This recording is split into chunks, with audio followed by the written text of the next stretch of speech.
dari menonton video ini. Setelah menonton video ini, kalian diharapkan akan bisa memahami maksud dari gradien suatu garis, lalu menentukan gradien garis dari grafik garis lurus, lalu menentukan gradien yang melalui dua titik, dan terakhir kita akan menentukan gradien garis dari suatu persamaan garis lurus. So, kita langsung mulai ke yang pertama aja, memahami maksud dari gradien suatu garis. Oke, apa itu gradien garis? Gradien garis adalah nilai yang menunjukkan kemiringan suatu garis. Untuk lebih memahami konsep gradien, coba kita perhatikan diagram Cartesius yang menunjukkan posisi perjalanan pesawat ini ya. Misalkan panjang lintasan dia saat lepas landas, terus di udara, dan saat ingin mendarat, semuanya sama, yaitu di sini digambarkan sebesar 5 satuan. Semua lintasannya membentuk garis lurus kan? Dan besarnya pun sama, yaitu 5 satuan tadi. Tapi apa yang membedakan ketiga garis tersebut? Yang membedakannya adalah kemiringannya, yaitu si gradien tadi. Yang satu naik, yang satu mendatar, yang satu lagi turun kan? Makanya konsep gradien ini menjadi penting dalam materi persamaan garis lurus. Karena dengan gradien ini kita bisa menggambarkan suatu garis lurus dengan akurat sesuai arahnya. Dan by the way, di sini ada catatan penting. Kita patokannya lihat dari kiri ke kanan ya. Jika grafiknya naik, maka gradiennya positif. Sebaliknya, jika grafiknya turun, maka gradiennya negatif. Tahu dari mana? Nanti di slide-slide selanjutnya akan Pak Beni bahas. Oke? Lanjut lagi, bagaimana cara menentukan gradien dari grafik garis lurus? Gradien garis itu ditentukan dengan membandingkan komponen Y dan komponen X pada diagram Cartesius. Komponen Y itu apa? Ya berarti nilai-nilai pada sumbu Y, berarti dari atas ke bawah kan? Lalu komponen X yang mana? Berarti komponen pada sumbu X, dari kiri ke kanan, gitu. Bisa dipahami ya, ini X, ini Y. Sesuai di diagramnya aja ya. Nah, rumus untuk menentukan gradien itu, misalnya dari titik A ke titik B. Titik A koordinatnya X1, Y1, titik B X2, Y2. Rumusnya seperti di kotak kuning ini. Nah, kalau kalian baru pertama kali ngelihat tanda segitiga kayak gini, ini bukan segitiga ya. Ini dibaca delta. Nah, mungkin kalau di fisika kalian akan sering mendengar istilah delta ini. Delta artinya selisih, bisa dipahami ya. Nah, berarti gradien itu selisih nilai Y dibagi selisih nilai X. Nah, karena Y-nya di sini Y1 sama Y2, berarti kita kurangin aja ya. Jadi Y2 kurang Y1 dibagi X2 kurang X1. Nah, supaya kalian lebih paham, mari kita langsung cobakan ke soal yang ada di diagram Cartesius ini. Kita tentukan dulu koordinat A dan B-nya. Koordinat itu kan X, Y, berarti kita cek nilai X-nya dulu. Nah, nilai X-nya kan berarti di sini minus 4 ya. Berarti ini minus 4, Y-nya minus 2 kan. Berarti minus 4, minus 2. Selanjutnya untuk titik B, X-nya adalah 5 ya. Berarti ini 5, Y-nya 5 juga. Berarti 5,5. Nah, kita tandai dulu. Di A ini berarti X1, minus 2-nya Y1. Berarti di B, X2-nya 5, Y2-nya 5 juga. Kalau kita udah menentukan X1, Y1, X2, Y2, baru kita bisa hitung gradiennya. Berarti gradien kan simbolnya M. M sama dengan, di sini kan rumusnya Y2 dulu. Ya udah, Y2-nya kan 5. Berarti 5 kurang Y1. Y1-nya kan minus 2. Berarti kurang minus 2 per X2. X2-nya 5 dikurang X1-nya adalah minus 4. Kayak gitu. Sampai sini bisa dipahami kan? Nah, setelah itu kita tinggal sederhanakan aja. Berarti 5 dikurang minus 2 sama dengan 7 per 5 dikurang minus 4. Berarti kan 5 tambah 4 ya, jadi 9. Ini kan sudah tidak bisa disederhanakan. Jadi gradiennya adalah 7 per 9. Kayak gitu, bisa dipahami kan? Oke, balik lagi ke gambar lintasan pesawat yang tadi. Sekarang kita mau menguji apakah benar ketika grafik garisnya naik, maka gradiennya positif, dan sebaliknya, kalau garisnya turun, maka gradiennya negatif. Kita mau menguji itu ya. Berarti pertama kita cek dulu si lintasan yang garis merah ya, yang naik nih. Yang ini, oke? Di sini kan garisnya naik tuh. Berarti kan harusnya gradiennya positif. Makanya kita cek pakai rumus gradien yang tadi.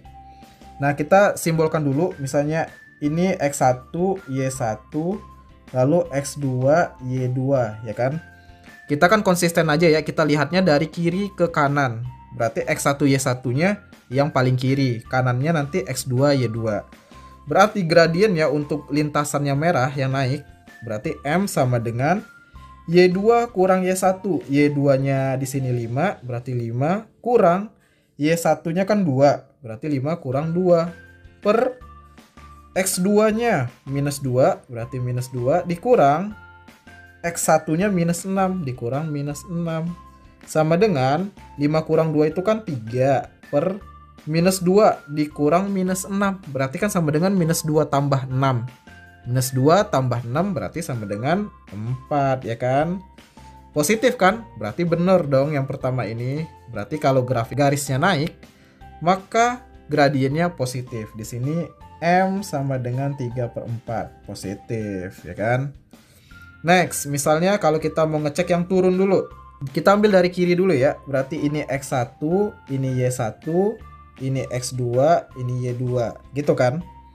Nah, kita langsung masukin ke rumus gradien. Berarti M sama dengan Y2. Y2-nya 2 dikurang Y1. Y1-nya 5 per X2-nya 7 dikurang X1-nya 3. Kita hitung deh. 2 dikurang 5 sama dengan minus 3 per 7 kurang 3 sama dengan 4. Benar kan negatif? Jadi ketika dia turun, M-nya adalah negatif 3/4. Jadi setiap kali grafiknya turun, maka gradiennya pasti negatif. Oke, jadi yang ini juga benar. Nah, sekarang gimana kalau dia mendatar nih? Kalau mendatar kayak gimana? Nih, Pak Beni hapus dulu ya. Nah, mendatar kan berarti yang rute yang oranye ya. Jadi di sini X1-nya minus 2, Y1-nya 5, X2-nya 3, Y2-nya 5. Nah, sekarang kita coba hitung gradiennya.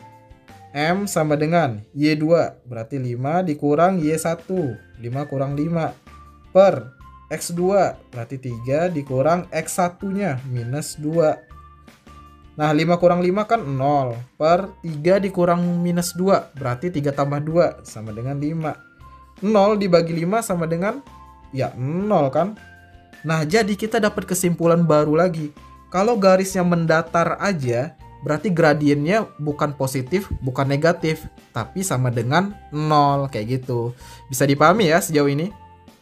Oke, gimana kalau ketemu soal yang kayak gini? Tentukan gradien garis berikut. Di sini ada garisnya aja, tapi nggak dikasih koordinatnya. Padahal dari tadi kita ngitung pakai koordinat terus kan? Nah, sebenarnya kalau soalnya kayak gini justru gampang. Kenapa? Kita tinggal balikan lagi aja ke konsep awalnya. Gradien itu kan perbandingan antara nilai Y sama X. Jadi kalau kita mau langsung gini aja, M sama dengan Y per X kan intinya. Masih ingat kan Y itu berarti atas bawah, X itu kiri kanan kan? Nah, kalau kalian sudah paham itu, baru kita balik ke gambarnya tadi.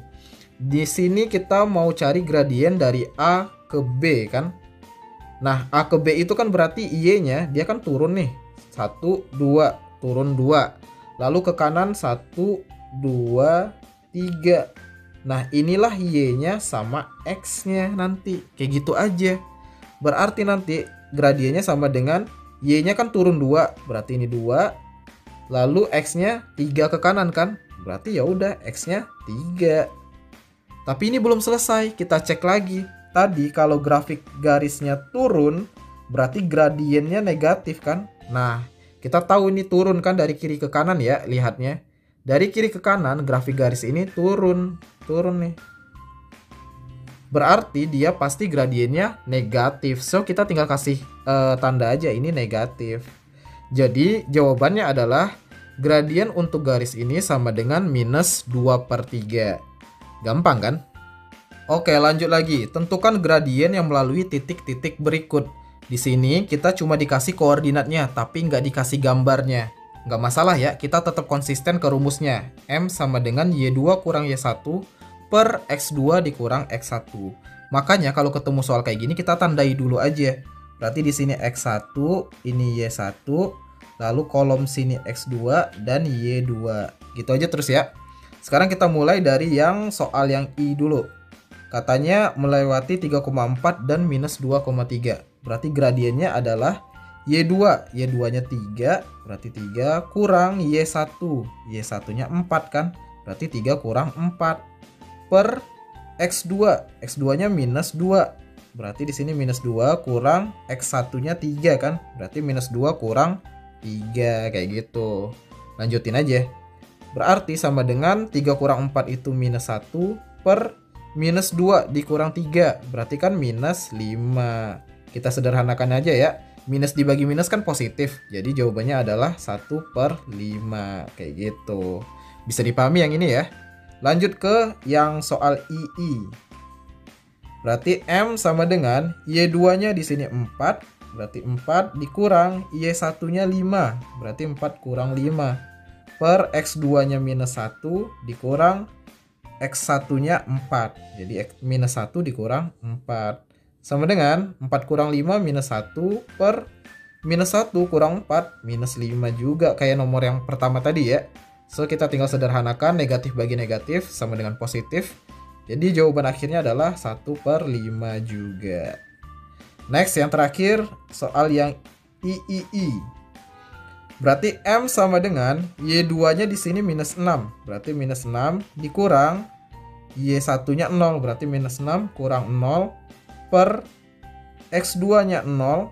Berarti 0 dikurang X1-nya minus 3 kan. Berarti 0 dikurang minus 3. Sama dengan minus 6 kurang 0. Ya minus 6 per 0 dikurang minus 3. Berarti kan 0 tambah 3 ya. Jadi sama dengan 3. Udah deh kita tinggal sederhanakan. Minus 6 dibagi 3 ya minus 2. Kayak gitu. Bisa dipahami ya tipe